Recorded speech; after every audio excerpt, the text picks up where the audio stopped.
당뇨에 좋다는 음식들 아무리 많이 먹어도 당뇨가 개선이 안 되는 그런 값이 좀 저렴한 것을 한번 생각을 해봤습니다. 자신 있게 추천합니다. 굉장히 당뇨에 많이 도움이 됩니다. 인슐린 분비를 늘려주고 췌장을 건강하게 해줄 수 있는 재료입니다. 우리 환자들도 제가 그렇게 관리를 하는데, 그런데 그렇게 먹는 사람 중에 당뇨 있는 사람은 한 명도 못 봤어요. 안녕하십니까, 지식의 맛 구독자 여러분. 저는 유튜브 삼이영 채널을 운영하고 있는 서울 강서구의 이병삼 경희 한의원 원장 한약박사 이병삼입니다.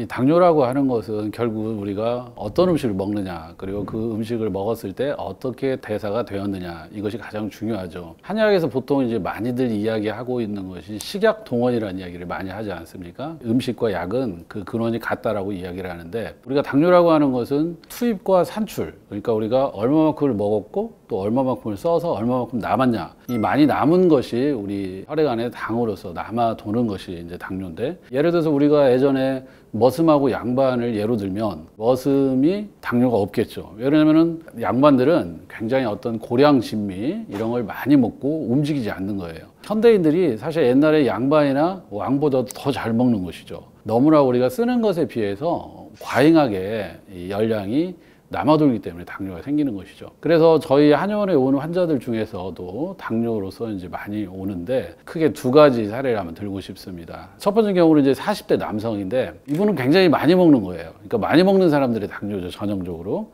그래서 많이 먹고 안 움직이는 거, 그리고 특히 야식, 과식 하는 사람들이 많죠. 그래서 배달 음식을 저녁에 늦게 먹고 운동이나 이런 거 하지 않고 바로 자는 사람들, 또 술 마시면서 밤늦게 또 안주를 많이, 또 특히 탄수화물 종류를 많이 섭취하는 사람들이었는데, 이분의 경우도 키는 170cm 정도 되었는데 체중이 100kg가 넘는 거죠. 내가 과잉하게 남아도니까 당을 많이 내가 확보했는데 이 세포로 보내줘야 되죠. 근데 인슐린이 췌장에서 나와서 세포로 보내줘야 되는데 이 세포에서 쓸 일이 없다는 거예요. 그러니까 우리가 수요가 있어야 아주 공급이 있는데 수요가 없는 거예요. 그래서 인슐린이 분비가 되어도 제대로 당을 분해를 할 이유가 없는 거죠. 그래서 그걸 또 이제 소위 뭐 인슐린 저항성이라고 보통 표현을 하는데, 그래서 이런 사람의 당뇨는 당연히 음식을 제한해야 됩니다. 제가 얘기하는 건 이제 5가지를 금하라고 하는데, 간식, 저녁에 먹는 야식, 과식, 급하게 먹는 속식, 그리고 육식, 이 5가지를 제가 금하라고 하는데, 그걸 금하면서 특히 저녁을 평소에 반 정도 먹고 다 먹고 나서 걷고 하면서 뱃속에 완전 소화를 시키면서 105kg 정도 되었었는데, 한 6개월 정도 치료를 통해서 80kg로 들어갔어요. 당뇨도 많이 좋아졌던, 당화혈색소가 8 이렇게 올라갔었는데 5 범위, 뭐 5.5 이 정도로 낮아진 그런 사례가 있었고요. 그리고 60대 이제 아주머니인데, 이분은 반대로 삐쩍 말랐어요. 실제로 많이 음식을 먹지 않거든요. 근데 많이 먹지 않은데 우리가 뭐 콜레스테롤이 높은 경우도 있고 이렇게 당뇨가 생기는 경우도 있어요. 그래서 그런 분들이 굉장히 의아하게 생각을 해요. 이분들은 왜 그러냐면 대사가 안 돼서 그래요. 신진대사가. 10개를 먹어도 10개를 다 써보면 하나도 안 남지만, 이분같이 5개 먹는데 3개밖에 안 쓰면 2개가 남는 거죠. 그게 이제 잉여된 당으로 남는 거예요. 그리고 사실 이제 연세가 드시면 뭐냐면 간식을 하게 돼요. 끼니를 많이 안 먹기 때문에 실제로 많은 양을 먹지 않는다고 생각하지만, 간식 우리가 주로 뭡니까? 먹지 말라는 것들이죠. 떡, 빵, 뭐 밀가루 간식으로 먹는 사례였는데, 이분의 경우도 신장은 155cm 정도 되고 체중은 45kg. 이분의 경우도 당화혈색소가 6점대 후반이었는데, 식이요법 통해서 오히려 이분은 체중을 좀 늘리면서 기초대사나 신진대사율이 높아지면서 당뇨가 좋아진 그런 케이스였습니다. 동네 마트에 가면은 정말로 음식이 여러 가지가 많죠. 여러분들 당뇨에 도움이 될 수 있는 품목을 한번 생각하자면 정말 너무너무 많아서 이것을 3가지를 고르라고 한다는 게 쉽지가 않은데, 일단 마트에서 있는 거, 그리고 우리가 친숙한 거, 그리고 값이 좀 저렴한 것을 한번 생각을 해봤습니다. 여러분, 이제 시금치는 뭐 사실 누구나 다 알죠, 그죠? 철분하고 칼슘이 많죠. 그래서 뭐 뼈에 건강에 좋다, 빈혈에 좋다. 그리고 비타민 C, 뭐 비타민 K, 뭐 눈에 좋다는 베타카로틴이나 뭐 루테인, 이런 성분들을 가지고 있어서 우리가 당뇨뿐만 아니라 뭐 항염증, 항산화, 항암, 뭐 이런 쪽에도 굉장히 좋은 채소로 알려져 있습니다. 혈당이 떨어졌다고 하는 것이 어떤 한 가지 음식만을 먹어서 이게 혈당이 떨어졌다, 참 이렇게 보는 것은 사실 쉽지가 않은데, 볼륨 매트릭스라는 말이 있어요. 영양학에서. 우리가 야채에는 탄수화물이 20%밖에 안 들어있어요. 야채를 먹으면 어떻습니까? 그러니까 배가 부르죠. 볼륨, 양이 많으면서 배는 불러서 포만감을 느끼는데 거기에 당은 별로 없다. 이런 것들이 가장 좋은 거죠. 그러면서 우리가 친숙하게 여러 형태로 조리할 수 있으면서 또 맛도 좋은 그런 것을 이제 고르는 것인데, 시금치는 데쳐서 나물 형태로 많이 드시고, 시금치 된장국도 끓여서 먹기도 하고, 또 김밥에도 넣어서 먹기도 하고, 그죠? 여러 형태로 뭐 조리할 수가 있기 때문에 다른 어떤 이제 곡물, 탄수화물 그런 것을 줄이면서 이 시금치를 이렇게 여러 형태로 나물과 국이나 드시면서 혈당이 많이 떨어진 그런 케이스를 볼 수 있었습니다. 콩나물을 뽑은 이유는, 콩나물은 우리가 매우 친숙하게 여러 형태로 조리를 해서 먹을 수가 있고, 또 실제로 당 지수나 당 부하 지수가 굉장히 낮습니다. 콩에 들어있는 대표적인 그런 성분이 이소플라본이라고 많이 들어보셨을 거예요. 그래서 갱년기 여성의 그런 갱년기 증상에 도움이 많이 되고, 또 사포닌이라는 건 면역, 또 항염증 이런 효과가 있죠. 눈 건강에 좋은 레시틴 이런 걸 많이 함유하고 있기 때문에 콩나물이 당뇨에 좋은 음식으로 여러분들에게 추천해 드릴 수 있겠습니다. 콩나물도 대표적으로 할 수 있는 게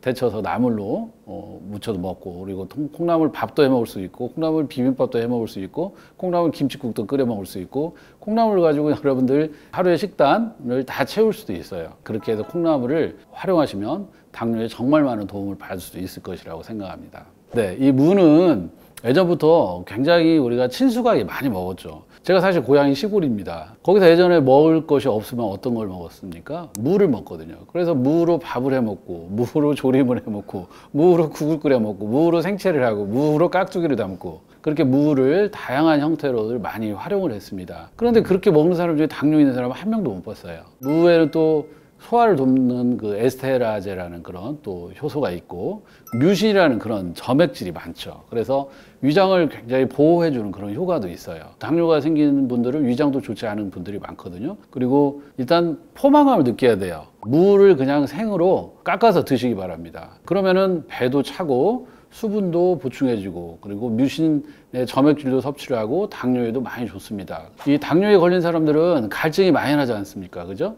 그래서 무가 또 시원하고 차가운 그런 성질이 있어요. 날 무를 드셔도 되고, 아니면 무로 즙을 해서 드셔도 되고, 무로 차를 끓여서 드셔도 되고, 우리 무를 말려가지고 무말랭이로 차를 끓여 먹기도 하죠. 그리고 무로 시원한 동치미, 이것을 드시면 복부는 팽만하고 배는 부르면서 당은 또 떨어질 수도 있고, 또 당이 급격하게 올라가지 않는 그런 여러 가지 효과를 낼 수 있기 때문에 여러분들에게 무를 강력히 추천드립니다. 네, 저는 23년 동안 한의원을 했습니다. 많은 분들이 사실 건강의 비결에 대해서 좀 여쭤보거든요. 사실 이런 말이 있잖아요. 의사가 시킨 대로 하되 의사를 따라하지 말아라.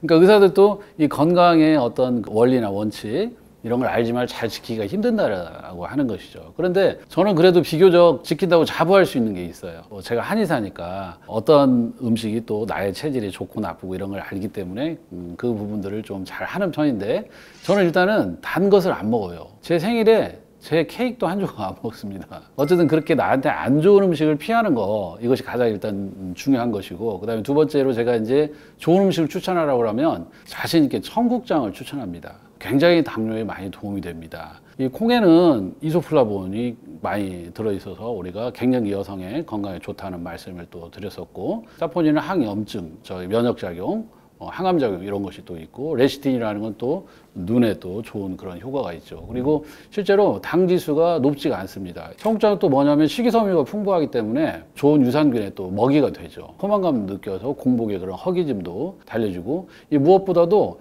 인슐린 분비를 늘려주고, 또 인슐린 저항성을 떨어뜨려주고, 췌장의 베스타 세포를 건강하게 해서 췌장을 건강하게 해줄 수 있는 그런 재료입니다. 청국장을 우리가 찌개로 끓일 때 거기에 김치도 넣을 수 있고, 또 무도 넣을 수 있고, 또 그런 재료들 자체에서 또 좋은 성분이 있고, 또 포만감을 또 느끼게 할 수 있기 때문에 활용할 수가 있고요. 또 중요한 건 청국장을 환으로 먹으면 더 훨씬 좋습니다. 왜 그러냐면 청국장을 너무 오래 끓이면 이 좋은 성분들이 또 유실이 되기 때문에 살짝 끓여서 먹거나 아니면 생으로 먹거나 환으로 먹으면 여러분들이 훨씬 더 효과를 많이 볼 수 있습니다. 아침에 일어나서 공복에 청청 환을 10개, 20개 이 정도씩 드시면 하루 내내 장이 편하게 그렇게 될 것입니다. 그리고 또 식사 전에 이 환을 드시고 나서 식사를 하면 포만감을 좀 느끼기 때문에 식사량도 줄어들거든요. 그렇게도 활용을 하시면 좋을 것 같습니다. 여러분들 당뇨에 좋다는 음식들 아니면 영양제들 아무리 많이 먹어도 당뇨가 개선이 안 되는 그런 경우들을 많이 볼 수 있죠. 왜 그러냐면 당뇨에 좋은 것만 먹는 게 아니라 당뇨에 안 좋은 것들을 많이 드시기 때문에 그렇습니다. 당뇨라고 하는 것은 이 투입과 산출이거든요. 그래서 내가 하루 종일 쓰는 에너지를, 그러니까 바쁘게 많이 움직이는 사람들은 많이 먹어도 상관이 없어요. 근데 요즘 우리는 잘 쓰지 않으면서 많이 먹으니까 당뇨에 걸릴 수밖에 없다. 대개 5, 100이라 그래요. 5가지 하얀 음식, 흰 쌀밥, 그리고 흰 설탕, 또 흰 떡, 흰 밀가루, 그리고 거기다가 흰 소금, 이 5가지를 이야기하는데 이 5가지를 얼마나 철저하게 제한하느냐. 사실 하루 3끼 쌀밥 먹는 건 사실 저는 괜찮다고 보거든요. 나머지는 조금 줄이는 것이 좋을 것으로 생각합니다. 그리고 또 한 가지 여러분들에게 이제 덧붙여서 좀 말씀을 드리고 싶은 것은 우리가 뭐 당뇨에 좋은 음식, 뭐 암 치료에 좋은 음식, 어떤 질환에 좋은 음식, 뭐 우리 인터넷 AI 쳐보면 엄청난 정보들이 쏟아지잖아요. 그럼 그거에서 우리가 어떤 것을 고를 것인가 하는 그런 고민들이 사실 있을 거예요. 저는 이제 어떻게 조언을 하냐면 그러한 음식들을 드시고 나서 여러분들이 반응을 보면 돼요. 몸의 반응. 그걸 먹고 배가 아프다, 뭐 설사를 한다, 변비가 생긴다, 뭐 알레르기가 생긴다, 두드러기가 생긴다. 당연히 그런 것들을 피하는 거죠. 그리고 요즘에는 혈당을 실시간으로 모니터링 할 수 있는 그런 장비가 있잖아요. 연속 혈당 측정기. 그래서 어떤 것들이 당을 올리느냐. 우리 환자들도 제가 그렇게 관리를 하는데 그러면 환자가 당이 올랐을 때 뭘 먹었냐. 그럼 대개 대체적으로 뭐냐면 당연히 과식했을 때, 그 다음에 두 번째가 나의 체질에 맞지 않을 때, 그리고 세 번째는 음식을 먹는 순서, 샐러드, 야채, 과일 먹고, 그리고 단백질, 지방 이렇게 먹고, 그리고 맨 마지막에 이제 곡물을 먹어라 그렇게 얘기를 하죠. 그래서 먹는 순서도 중요하고, 그 다음에 어떤 식으로 조리를 하느냐 이게 중요하거든요. 그래서 여러분들이 그러한 실험을 각자 해보시는 게 정말 좋아요. 나의 체질도 알아볼 수 있고, 또 나의 체질에 맞는 음식도 알아볼 수 있고, 또 당뇨도 고칠 수 있는 그런 일석삼조의 효과를 거둘 수 있기 때문에 한번 꼭 활용해 보시면 좋을 것 같습니다.